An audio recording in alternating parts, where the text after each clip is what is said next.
اعوذ باللہ السمیع العلیم من الشیطان اللعین الرجیم حسبنا اللہ ونعم الوکیل نعم المولا ونعم النصیر بسم اللہ الرحمن الرحیم الحمد للہ الذی لا یبلغہ مدحتہ القائلون ولا یحصی نعماءہ العادون ولا یعدی حقہ المجتہدون الذی لیس لصفتہ حد محدود ولا نعت موجود ولا وقت معبود ولا عجل ممدود فطر الخلائق بقدرته ونشر الرياح برحمه والصلاة والسلام على أشرف الأنبياء والمرسلين خاتم النبيين سيدنا ومولانا أبي القاسم محمد وعلى أهل البيت الطيبين الطاهرين المعصومين المظلومين المنتجبين المنتخبين أما بعد. سامعین محترم، دوستان گرامی قدر،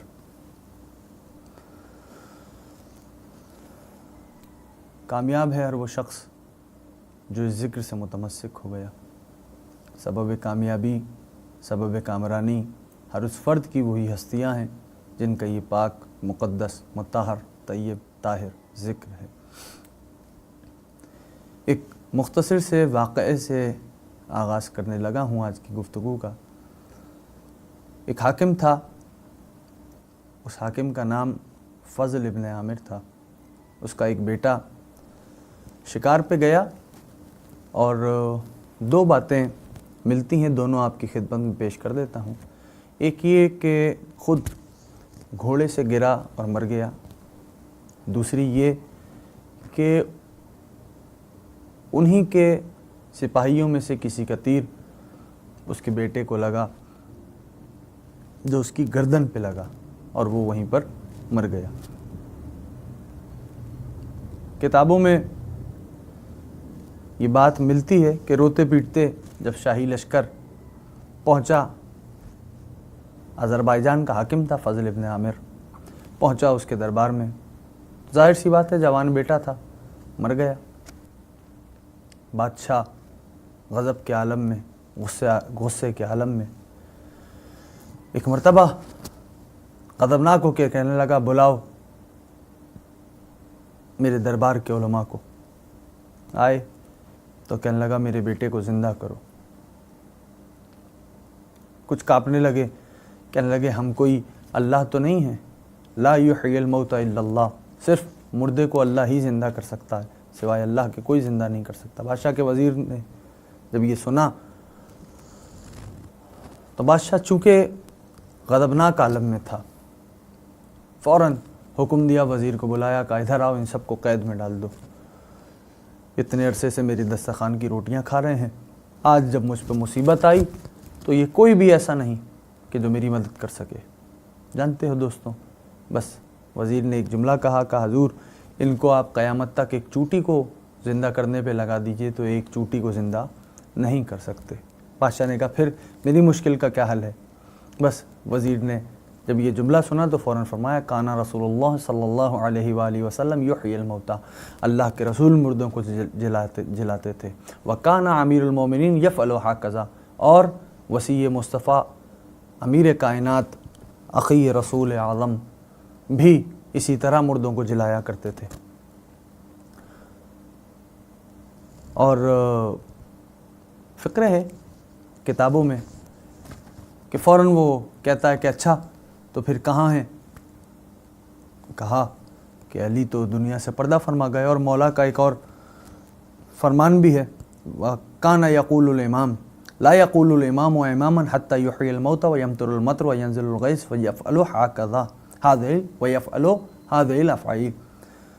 فرماتے علی کہا کرتے تھے اس وقت تک کہ امام ہو ہی نہیں سکتا جب تک موت و حیات کو ٹھوکروں میں نہ رکھے، جب تک بارش نہ برسائے، آسمان سے رحمتیں نازل نہ کرے. یہ کہتے ہیں سوائے اللہ کے کوئی کام نہیں کر سکتا. تو نئی بات بتا رہا ہے؟ بادشاہ نے پلٹ کے فوراً وزیر سے سوال کیا. وزیر کہتا ہے حضور مجھ تک تو بس یہی بات پہنچی ہے، کیا کیا جائے؟ کہا پھر کہاں ہے علی؟ وزیر کہتا ہے امیر کائنات تو دنیا سے رخصت ہو گئے. بادشاہ نے پھر کہا میرا کام تو وہیں رہ گیا. بس ابھی یہ گفتگو چل رہی تھی، وزیر نے فوراً فرمایا کہ علی تو دنیا میں نہیں، دنیا سے رخصت ہو چکے، دنیا سے پردہ فرما چکے.